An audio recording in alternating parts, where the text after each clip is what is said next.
how are these guys going to adjust now that Brunson's coming back? And Thibs was like, whoa, like the game tells you what to do. Like, what are you talking about? Thibs is really a clown, bro. I understand the game was 100 times slower when you became a coach, but the game is so fast, bro. You talking about the game tells you what to do. You have to help your players out, you dumbass.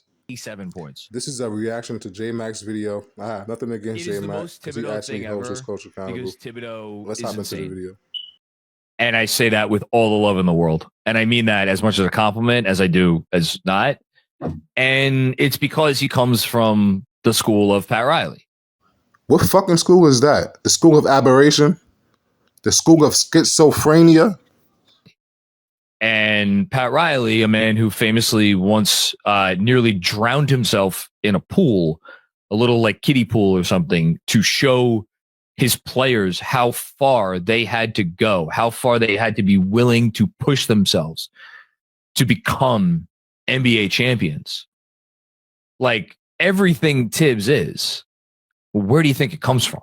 May not have come directly from Riley, but like he was under Van Gundy for all those years. And where do you think Van Gundy, Van Gundy was very much his own man before he got to, or before Riley came to New York, but there's a lot of similarities there too.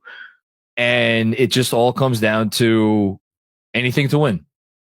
Anything to win. Winning comes first. And now I'll go. That's not cool, bro. And where does the history to prove that you have 3 of your starters in the top 5 leading the league in minutes? It is absolute stupidity to bring OG Anunoby back in the game up 27 with 6 minutes to go. It makes no fucking sense. Back to the comments he made after the game, and everybody should go, and I retweeted it before, so go listen to the whole soundbite. Shout out to New York Basketball for clipping it. Fred Katz asked the question basically about like, how are these guys going to adjust now that Brunson's coming back? And Thibs was like, whoa, like the game tells you what to do. Like, what are you talking about? Thibs is really a clown, bro. I understand the game was 100 times slower when you became a coach, but the game is so fast, bro. You talking about the game tells you what to do. You have to help your players out, you dumbass. That's why he needs veterans for his bum-ass read and react offense, because he doesn't have the patience and the time to teach these guys, these young guys. Yeah, and then Fred pushed back a little bit and was like, well, for example, OG Anunoby used to have to go space to the corner. He's been doing, and Thibs like cut him off. He's like, first of all, that's not true. Second of all, the corner is the most valuable spot. And he kept going on and on and on. First of all, that is true. And second of all, if it's not true, why isn't OG in the corners then, if it's the most valuable spot? Like, shut the fuck up, bro. You just be lying. This dude is a bozo. Yourself, and he gets so defensive of a reporter asking him a good question. That's why I'm sure he hired a whole bunch of assistant coaches who would not challenge him. And Thibs just very clearly took issue. But the reason he did that isn't because he was like, because Fred Katz asked a bad question, because it was not a bad question. It was a great question. But it's because Tom Thibodeau gets nothing offends him more than the notion that anything is more important than the team. That's cap, bro. You always put yourself above the team. It's plenty of games when guys are being detrimental to the team and you refuse to give any guys on the bench a chance to even have an impact on the team. You bozo of a coach. If that's the case, why didn't you ever bench Julius Randle when he was lollygagging back on defense, clearly being a detrimental to the team, having a horrible offensive game, showing terrible body language to the rest of his teammates, and you never held him accountable? Forcing shots, and you never considered taking him out the game. And you got Quentin Grimes, Obi Toppin, Deuce McBride, all these guys just watching you show him favoritism. And this statements like this over the past 5 years that has caused me to lose all respect for you, and it made me realize you're a bozo. You're just missing the red nose. You never stand by your statements. You never put the team first. It's always about you. You play favorites. You have teachers' pets because you don't have to teach them. So you can miss me with them weak ass responses, clown. That's why he gets mad at the minutes conversation, because the minutes conversation inherently is, well, there's something that is coming before what you need to do for the team to win.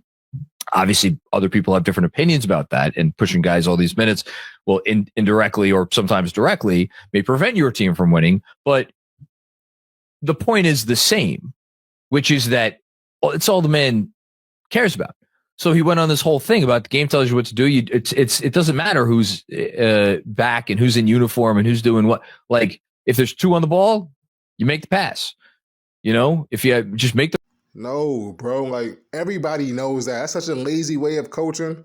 Like, he must think he's still in Minnesota, and these fans out here don't give a fuck about basketball like they do in Minnesota or something. Only a coach with a pea-sized brain will constantly tell you that the game tells you what to do.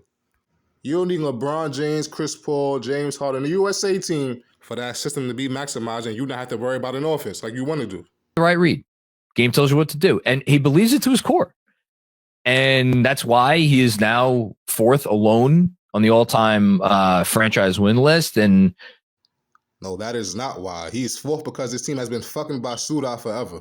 I'm not giving him any extra points for being fourth on the Knicks all-time win list. Ooh, big accomplishment. Like, look, I don't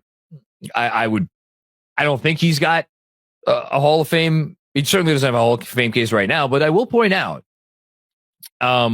he is now 79 games. Actually, sorry. He is now 80 games over 500 for his NBA career.